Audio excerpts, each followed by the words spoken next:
Hey, how's it going? Before we jump into this Mac Miller review, got a couple points of business for you. First of all, as always, thank you to everybody who's been liking, sharing, and commenting and subscribing to my channel lately. We're almost up to 200 subscribers right now, which is astronomical, way more than I thought this channel would ever get, way more than I deserve. You guys are dope as fuck. If you're wondering why my last video was a little bit out of character, I guess, I just put out this Harrison Smith highlight reel. I was hoping it would give the Vikings a little bit more push to beat the 49ers in the playoffs, but touchdown, intercepted, touchdown. Yeah, that didn't happen. That sucked to edit in the video, but that's what I do. That was for you. This one's for me. So cheers. I hate my life. Next point of business that I gotta talk to you about was I was recently featured on a podcast. It's the WTF Danny and Chris podcast, and I was just talking music that I'm making with my buddy Dolsk. I've talked to you guys a little bit on the channel about it, but this is a really good look into that if you're interested. If you're not, fuck you. No, if you're not, that's totally cool, but check it out either way. They're a dope channel. It's a sweet podcast. Listen if you want to hear more of my sweet, sweet, sweet voice. Either way, let's get into this review. Mac Miller, man, it's wild. I'm all smiles right now, but this is probably going to be a tough one to record. I kind of had a very similar experience to I'd imagine a lot of you guys as far as Mac Miller listening goes. I heard the Donald Trump Knock Knock, Party on Fifth Ave, Nikes on My Feet. Those were some of my jams growing up. But I always thought of Mac Miller as just kind of the party rap, let's go frat kind of vibes. And then kind of in like 2013, he dropped his album, Watching Movies with the Sound Off. And that one has cuts like Objects in the Mirror and Red Dot Music. And honestly, the whole project is this introspective, beautiful album that I seriously didn't expect from Mac Miller. I know that if you go back into his older albums, there's plenty of evidence that the dude's an artist and way more than the party guy that I thought he was originally. But that was really eye-opening for me and really kind of made me a fan going into it. Then albums like Good AM, The Divine Feminine, which is... oh, The Divine Feminine. What can you say bad about The Divine Feminine? And Swimming is easily my favorite Mac Miller project that he's ever released. I think everybody who listened to Mac knew that he struggled with drugs, and Swimming really made me feel comfortable that, hey, this guy that I really like, in an age where all these great artists are dying, Mac's got it together. I really thought that, Swimming was a piece of reassurance to listeners that, hey, I'm dealing with this, but we're swimming, we're doing good. And interestingly enough, on the last track of Swimming, he mentions, just like a circle, I go back to where I'm from. Now that line obviously means a whole lot more now. From what I understand, this new project, this new album, Circles, was supposed to be tied in together with Swimming. Usually I'm not a fan of posthumous albums. Did I say that right? Posthumous? Fucking from the grave albums. I think it goes back for me initially to Michael Jackson, one of my favorite artists of all time. They really shelled out his music as soon as he died to kind of capitalize on his death, because I'd imagine the record label knew he'd be making a shit ton of money, which I think he did. But to my understanding, Michael Jackson was very much in the hole monetarily, not in children. Watch yourself. I think that always kind of left a bad taste in my mouth as far as releasing music after an artist has died. I know artists are very specific about what they release, so when things come out without what I'd imagine is the okay of the artist, I'm always a little bit hesitant. I always kind of got cold feet. But to my understanding, this album was near completion at the time that Mac died. So I'm going into this with a little bit more of an open mind than I usually do with these types of albums. I'm honestly nervous about what I'm gonna hear though. Not because I'm worried it's gonna be bad. I think Mac is a proven artist. I think he's the real fucking deal. But man, I think it's gonna suck to listen to. Not because it's bad, but just because it's gonna hurt. I mean, Good News came out and shit. Yeah, it was tough to listen to. So I've been talking for way too long. So if you're still sticking around, fucking thanks. So let's get into the album. The first song on the album, adequately titled Circles. Let's hear it. This is what it looks like right before you fall. Stumbling around, you've been guessing your direction, except you can see it all. All right, so that intro track was already off the bat, obviously very emotional. He has a line in there, kind of in the first half of the track. He said, "I cannot be changed." Something like, "Lord knows I've tried," or "I've already tried." And he keeps just drawing circles, and it kind of all comes back. Which again goes back to that line that I talked about from So It Goes on the end of Swimming. Just like a circle, I go back to where I'm from. To get into the track a little bit, it's got sort of a guitar plucky instrumental, very similar to Good News. So I'm wondering if sonically that's going to be a theme in the album, sort of a stringy vibe, which I'd be fine with. I enjoyed that instrumental. I thought that was a great intro to the project. Not as heavy in production as the intro on Swimming, but it was a nice sort of calm, soothing vibe, which was exactly what I enjoyed the Swimming project for. So far, I'm all aboard. I can already tell this is going to be tough to listen to. That first track was already pulling on my heartstrings a little bit more than I expected right off the bat. But let's dive into track 2. It's called Complicated. Here we go. Some people say they want to live forever. That's way too long, I'll just get through the day. All right, Complications. Again, I think this whole album is going to be full of these like omens. I think Mac always didn't shy away from the topic of death, and obviously a lot of his older discography is now very haunting to listen to, and Complicated is no exception. First of all, I gotta say, just as a track alone, this is one that I know I'm going to listen to frequently. The production on the track, I know that Mac Miller and Mac DeMarco did some work together back in the day. I haven't looked at the producer tags on any of this stuff, but I wouldn't be surprised to see if that was one that they worked together on. This track, going back to a little bit more of the lyric side, some people say they want to live forever. For me, that's far too long. It's not about living forever. It's, for now, I'm just working on today. What a concept. Again, another haunting track, but the track is so great on its own that it sort of takes that element out of it for me. I can listen to this without being sad. I find myself smiling as I listen to all of these tracks, and that's not what I really expected. I'm calm, I'm relaxed. It's gentle, it's beautiful. We're gonna get into the third track, Blue World. Here we go.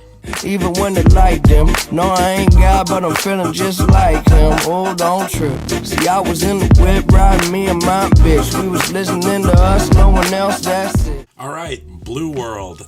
Started off with sort of this kind of Beach Boys. I'm not sure if it was Beach Boys. I don't think it was, but kind of a surfer 50s, 60s sound sample that ended up being this really groovy, upbeat track. The production on this is awesome, but it's kind of also it took me by surprise given the first two tracks. Just this fun track. I didn't necessarily pick up on a ton of double meanings in the lyrics or anything like that. Not to say that they don't exist. That says more about me. Mac's a genius. I'm sure there's plenty I'm not noticing here. The next track up is Good News, but you know how this thing goes. It's this beautiful, wonderful track that is again haunting, but more than anything, it's a calm. It's like a fucking hug of a song. It's amazing. So, Good News, you know the deal. Let's move on to track number 5. Track number 5 is called I Can See. So this is immediately following up Good News. I'm going to listen to the end of Good News and then jump into I Can See. And I know if life is but a dream, and so are we. All right, so I Can See sort of has that sort of trippy electronic sort of vibe that Blue World had. It's this dreamy atmospheric ballad, lots of singing by Mac on the track.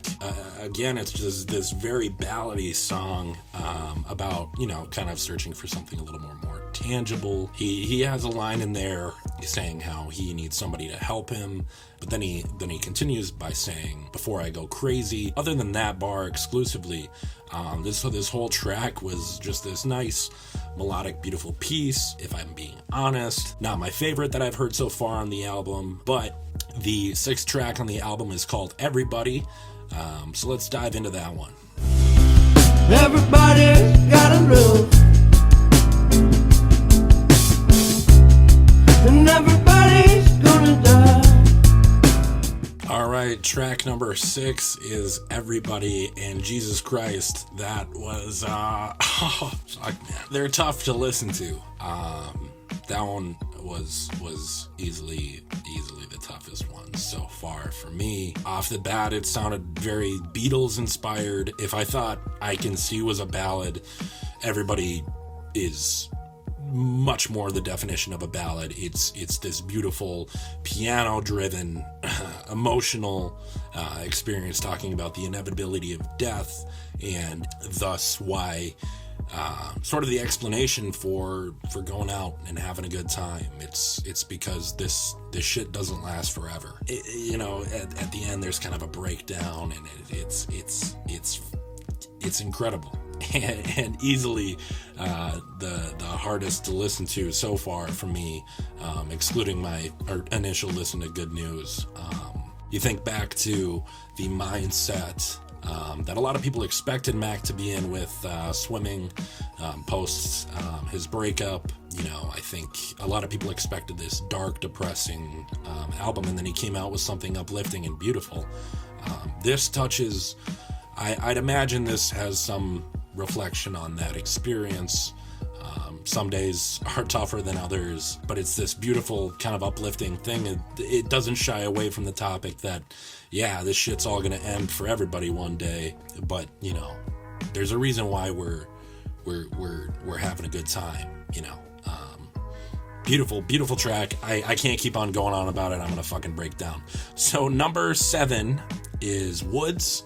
Let's give it a listen. Hopefully I don't fucking bawl on camera. Don't run away, love. Hate, love. Heartbreak will have you bankrupt. Too many days in a days, better wake up. I put your face in the place where the space was. Nobody make you feel like you, but all right, track 7, Woods.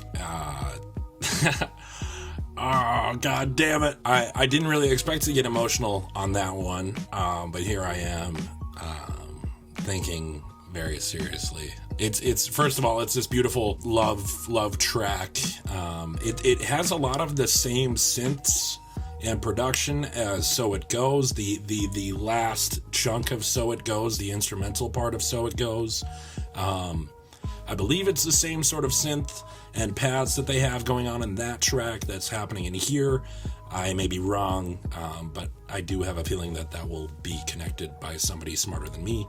I'm all rosy in the cheeks because as I was listening to this, and something I do listening to all these tracks, which sort of, to an extent, might take me out a little bit, but Lord knows I'll listen to this plenty of times. As I sort of think, what am I going to say about this track? What do I think? And initially I'm like, well, this is just sort of a, just a kind of a classic love song. And god damn it, I hate that I'm bringing it up every track, but obviously it's the elephant in the room. I couldn't help but to then think, well, this is the last. This might be the last love song that Mac Miller ever makes and releases intentionally. And it hurts. It sucks. It's tough. It's tough listening to that because this man was genuinely full of love. Mac Miller is doing what Mac Miller has always done for me, and he's making me connect with who he is as a person. And Woods is no exception. Beautiful. We're moving on to track 8, Hand-Me-Downs. Let's go. Please don't. Just lift me up a little bit. I need it. Get away to a place with a lake, such a great view. Leave the bank, couple $100,000. I made it, but hey, once I build it, I break it. That might just break me down. All right, track number 8, Hand-Me-Downs. Luckily didn't bring me to fucking shambles like I thought it would. Woods was not the last love song by Mac Miller. Hand-Me-Downs might have been, but I'm, I guess, more emotionally prepared for that now. Hand-Me-Downs, sort of a John Mayer kind of a track. Sort of jazzy, a little bit funky. This whole time I've been listening to this album, Mac's doing a lot more singing than rapping. I'm okay with that. I'm sure there will be people who have a gripe with that. But this does have a little bit of faster paced rhythm in some areas of the song, while also being, I believe, the only feature thus far, at least. I had to look it up. The voice sounded great and a little bit familiar. The artist featured on the track on the hook is an artist by the name of Baro Sarka. Not an artist that I can say that I listen to frequently or know a hell of a lot about, but he performed well, and congratulations to him for being, if he is, the only artist featured on this track list, because what an honor. And he did the track well. He fit the vibe well, but it was sort of like off-putting to hear another voice 8 tracks in the album and you hadn't heard a feature yet. Great song. Don't have a ton to say about it. I'm still like rose red cheeks just because I think it's starting to hit me, but I'm gonna blame it on this light I have up here anyways. Track number 9 is That's On Me. Let's go. I'm ready. We're jumping in the last leg of the album here. That's on me, that's on me, I know. That's on me, that's on me, it's on my fault. God damn it. Oh, I'm getting emotional on these fucking tracks. That's On Me is this nice, sweet, stringy track where Mac seems to be, placing blames of his life onto himself. This is the only instance within this album where I felt like there were some parts that were a little bit more incomplete as far as the recording process. I'm not sure. It did seem like he was kind of swallowing his words throughout the verses, and then the hook was more clear as far as understanding what he was saying, which made it hard for me, just because I'm here to give my 2 cents on what he's saying here, and I couldn't really listen. Usually I try not to have the lyrics pulled up so I can just kind of take it all in, but this might be one that I need to go back later and reread the lyrics on, because I'm sure the emotion of the track itself was beautiful, and I'm sure the lyrics follow suit. That's On Me. He has a line in there about, I was there to say you good morning and I'll be there to say you good night. That one hit me hard. There was other lines about, we'll meet again, and it's just, god damn it. I don't know. It's beautiful. At the end of the day, it's beautiful. It's wonderful. So I'm gonna move on to track 10. It's called Hands. Is the third to last track on the album. Let's do it. When's the last time you took a little time for yourself? There's no reason to be so down. Rather fly around like there's no ground. All right, track number 10, Hands. Thank God for Hands. Thank God for this song. I needed something like this in this latter half of the album. It's very reminiscent to me of Small Worlds on Swimming. The flow is very similar. He's got some funny ass bars in here. It's great to hear him spit a little bit. Thank God, this is like a classic Mac Miller song. This is what I would want in any other situation than the unfortunate one we're in. Great track. Good. He kind of has all these vibes of, he explains that he's gone through tough times and he's currently going through tough times, and it kind of he kind of goes through cycles. He has a line in there about they love to see me lonely and hate to see me happy. I assume he means, sort of the general population listening to his music. When he's lonely, he's making these introspective tracks. When he's happy, he kind of does these fun heaters that, people are like, oh, well, this is just, whatever. I don't even know what I'm saying at this point. I'm so fucking emotionally drained at this hour, hurting, listening to this Mac Miller album. But again, he kind of has these vibes of like, there are tough things, you will overcome them, but it kind of it'll all sort of happen again. Circles. I'm a genius. Fuck. All right. Track number 11 is Surf. This is the penultimate. Check out that fucking word. This is the second to last track on the album. Let's see how it goes. I'm ready to fucking hurt. I know we try, and the days they go by until we get home. There's water in the flowers, let's grow. All right, Surf. God damn it, Mac. Just let me be sad. It can't happen. This track, for every reason, I should be bawling over here on the floor. But he manages to make it funny and happy and great. My gripes with this track have nothing to do with Mac Miller. The mixing on this track was a little iffy for me. And I'm not sure, it could be my headphones, it could be whatever. There were a couple spots of some iffy tuning on Mac's voice. I'm sure, Mac doesn't have perfect pitch, but there were areas where I thought there was some overcorrection. Fine, whatever. I can look past that. The lyrics, the melody, everything is gorgeous. Everything is beautiful. He has the line that kept getting to me and make me happy when I'd get upset. I mean, first of all, he says something about, I need to get going before I'm gone. That fucking hit me like a ton of bricks. And then he comes back with the hook where he goes, people, they lie, but hey, so do I. Like these funny, quirky lines that are so Mac Miller. This is unmistakably Mac. This is absolutely what he would have wanted to put out. I'm not off put by anything that he's doing. Here we go. We are entering the last track that we will ever hear from Mac Miller that he intended to release. This is track 12, entitled Once a Day. It's a short, it appears to be the shortest. It is the shortest track on the album. Perhaps I should have been thinking a bit more of finality on Surf, because this seems to be a short outro. But here we go. last one ever. But everybody keep rushing. Why aren't we taking our time? Every now and again, baby, I get high.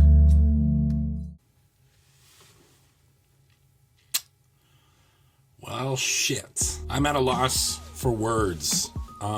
It's it's extremely hard to listen to. I knew that going into it. That sense of finality I think I was searching for, that I had mentioned previously listening to this album. It's somewhat present.